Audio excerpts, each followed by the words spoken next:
Hello guys, welcome back to another video. Today I've got for you this absolutely beautiful BMW 318, and as always I'm going to do a quick walk around just so you can see the condition of the car, and then we're going to jump inside. I'm going to show you all the interior features and gizmos and gadgets and everything that this car comes with.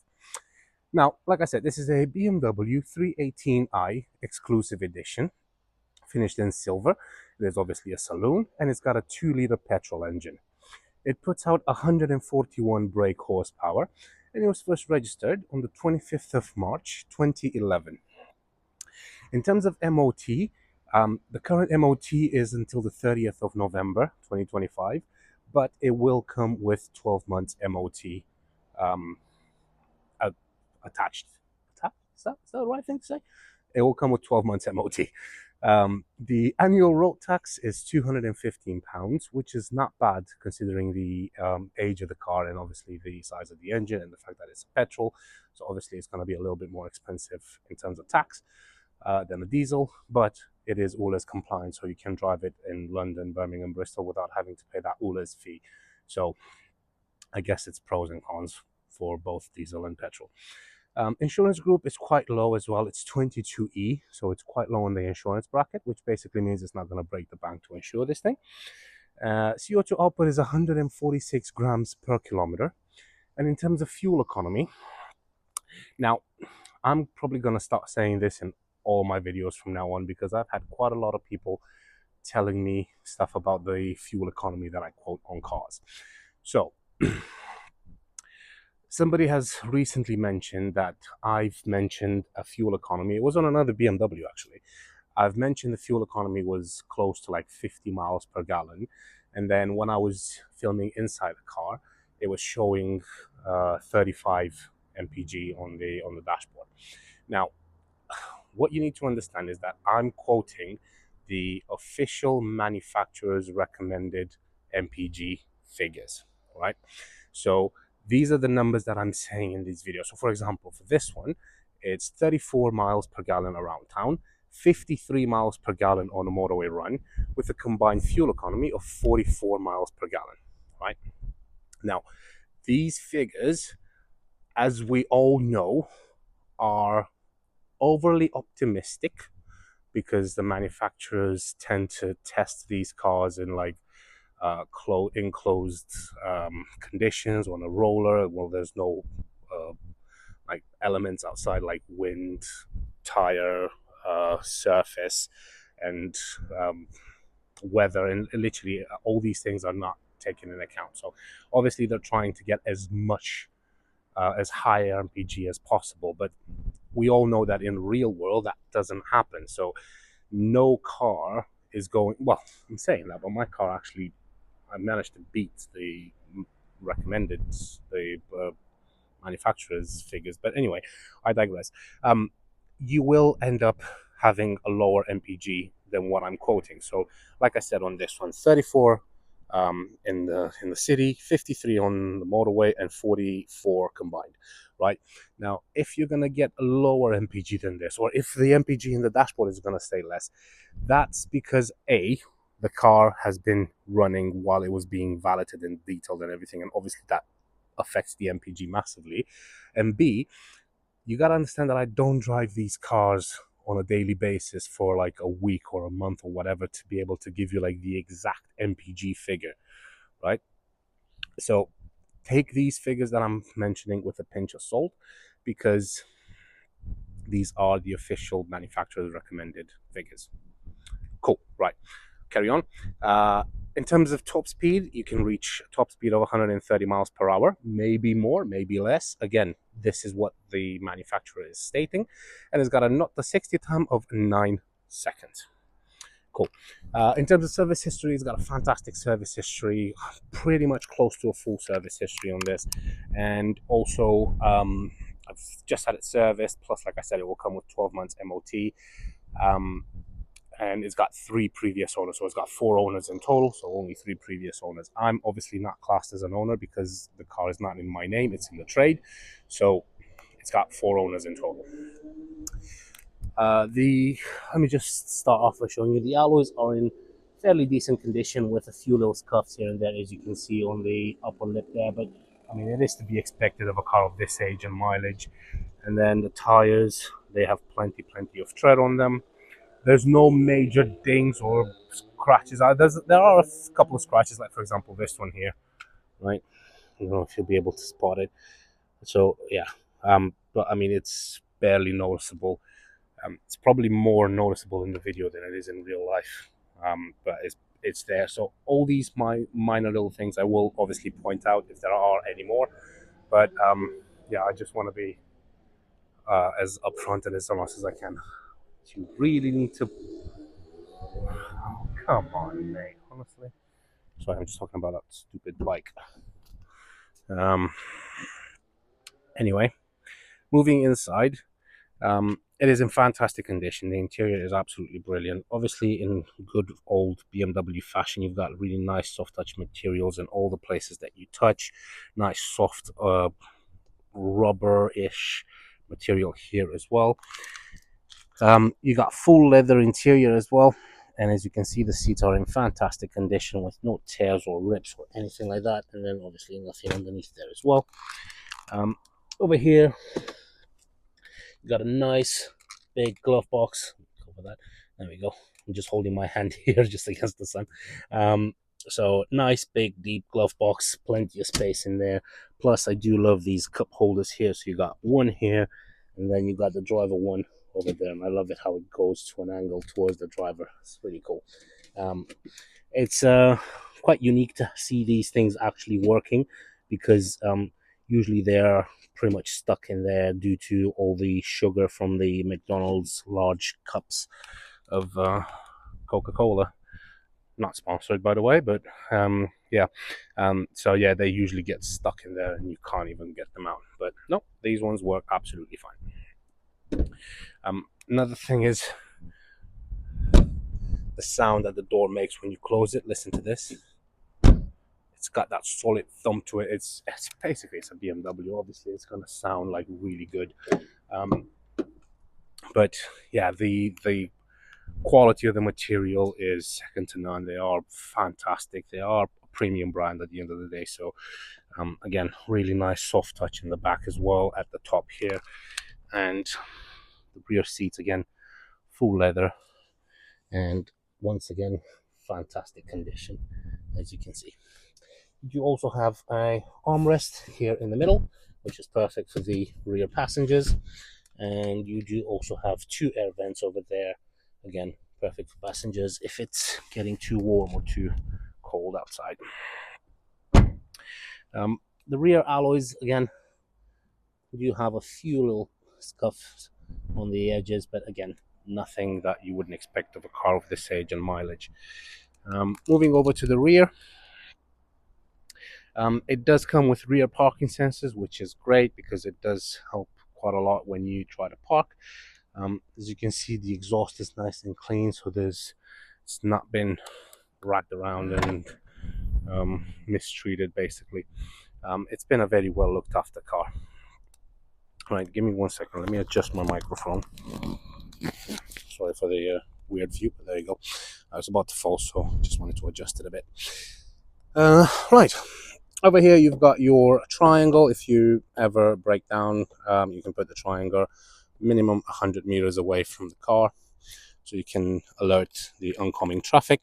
And then the boot, nice and big, massive, plenty of space for everything. You've got a couple of pockets on the sides. You also have a first aid kit in there, and some more storage underneath here. Unfortunately, there is no spare tire with these, which is a bit of a shame, but it is what it is. If you see that it's a little bit wet there, that's because it's, like I said, it's just been valeted, it's just been fully cleaned and everything, so it does have a little bit of water in there, but no, it's nothing to be alarmed of. Right, let's put the boot down. Closes nice. And moving over to this side again, show you the alloy on the rear on the driver's side. Like I said, a few little scuffs, again, nothing major. And having a look inside here again, fantastic condition.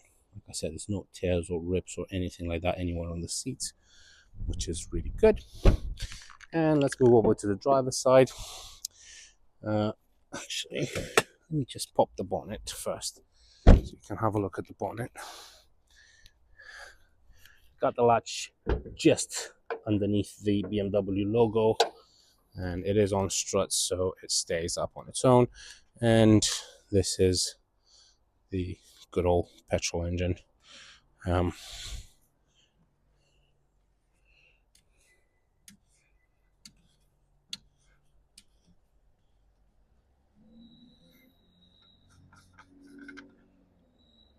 Coolant, exactly what it should be. No mayonnaise or anything like that in there. It's exactly in the color and the texture that it should have.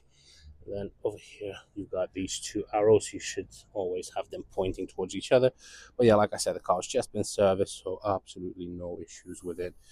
Drives spot on.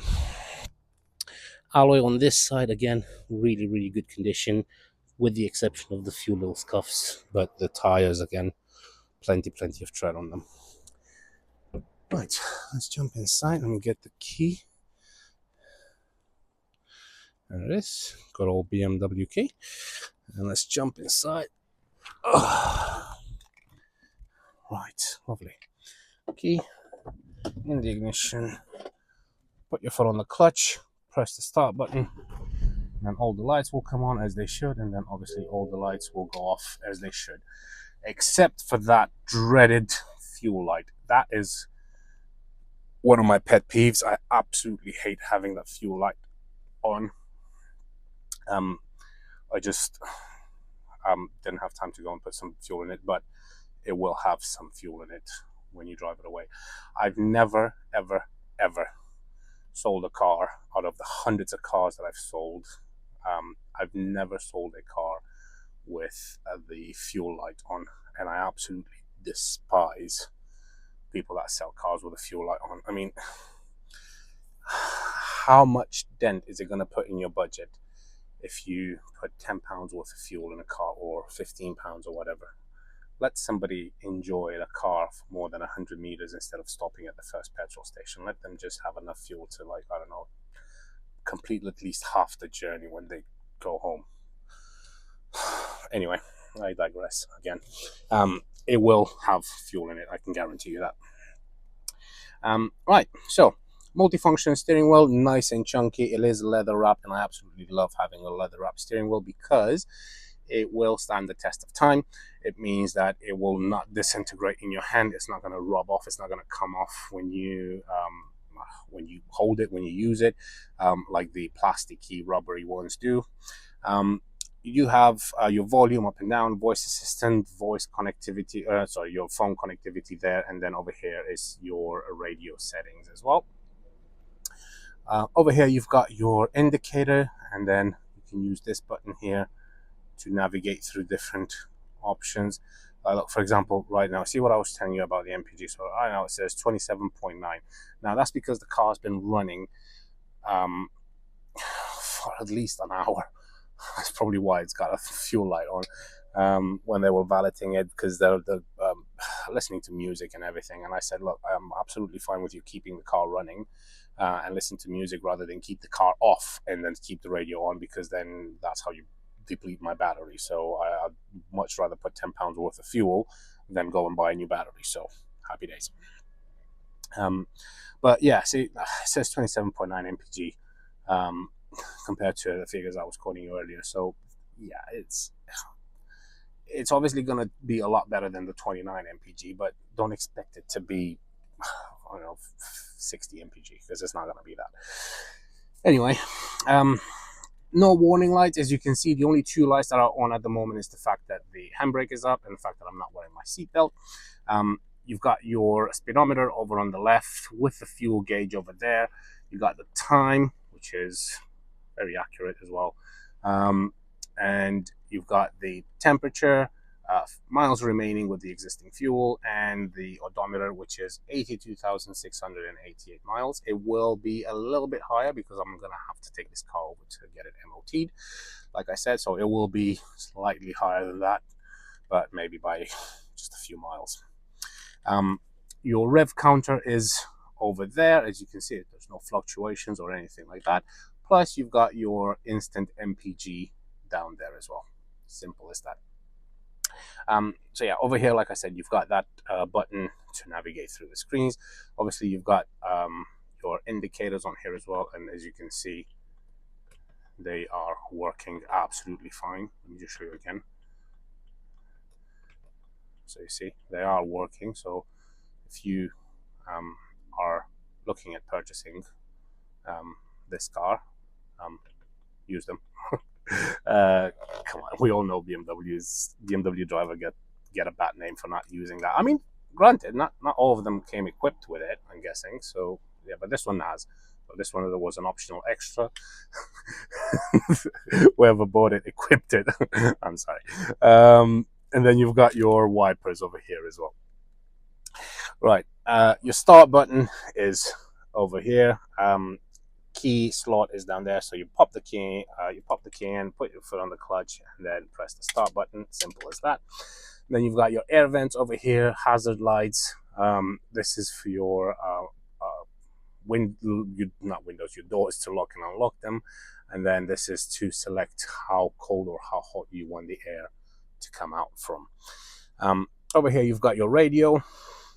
One of the biggest illegal streaming sites has been shut down. Yeah, right. Don't worry, another one is going to pop up very soon. Right, moving right along.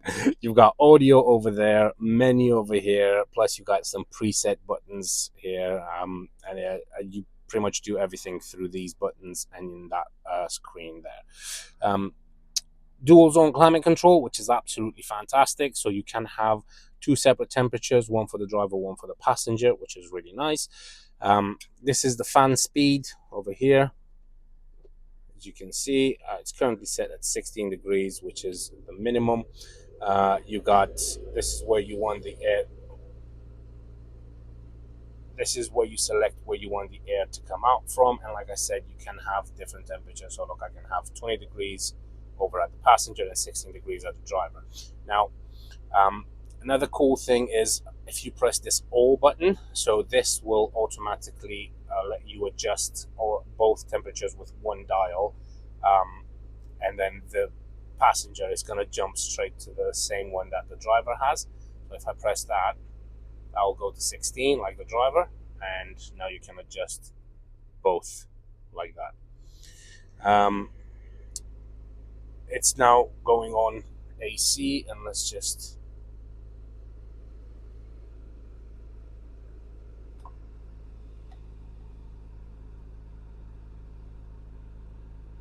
it's blowing nice and cold air, which is nice. The AC is working absolutely fine. Obviously, this is where you select the fan speed, like I said. Plus, you also have heated seats, which again is fantastic in the winter. You can turn them on, and they are heated on 3 levels, as you can see. Front window defrost, AC, and then rear window defrost over here. That's your start-stop system. I would turn that off immediately. Basically, that you jump in the car, put the key in there, put your foot on the clutch, press the button, and then press this button, because I absolutely hate start-stop. It's pointless, it's useless, it's futile. You got a little storage here, which doubles up as an ashtray, and then you obviously have a cigarette lighter here, and it's never been used, which is great. And then over here you've got a 12-volt socket, which you can plug in a charger for your phone or something like that. This closes up very nicely like that, and it's got this very soft open spring on there, which is really nice. Plus you've got this nice wood material on here and on the dash, and again, it gives it a more elegant look. 6-speed manual gearbox. It goes through all the gears flawlessly. There's no issues whatsoever.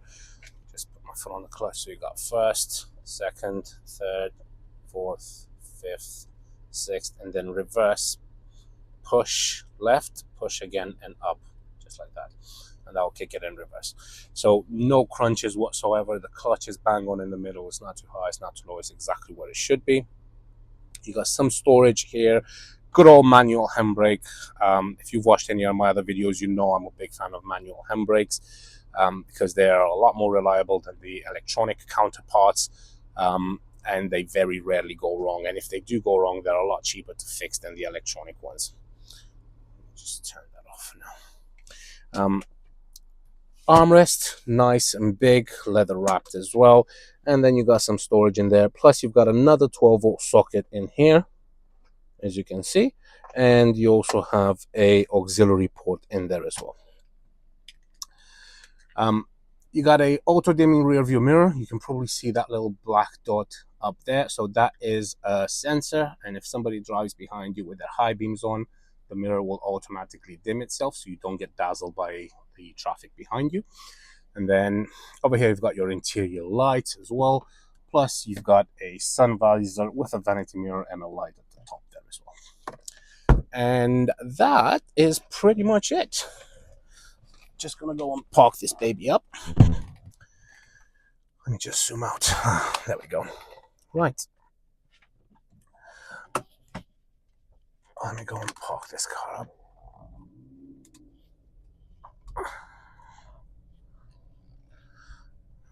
Where am I going to leave it? Oh, yes. I'm going to leave it just here.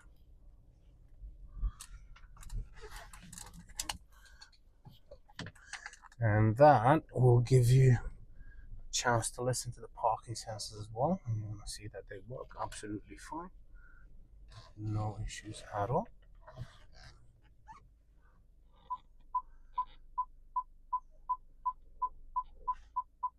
You can probably hear them. Just gonna drive it forward a bit. So yeah, the parking sensors are working absolutely fine. Like I said, no issues at all. The brakes are very sharp on this thing, like very sharp, which is a good thing. Because you don't really want a soft, squidgy brake pedal. You want a good pedal. As soon as you press it, you want the car to like stop. You got your owner's manual in there as well. I don't know if I've mentioned that, but it's in there.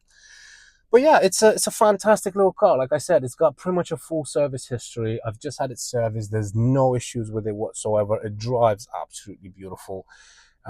So yeah, if you are interested, don't hesitate to contact me. You can find me on 01684 355 032, or you can visit the website, which is www.vindemotors.co.uk, or you can just go into the website, which is no, sorry, that was the website. Or you could just email me at vindemotors@gmail.com.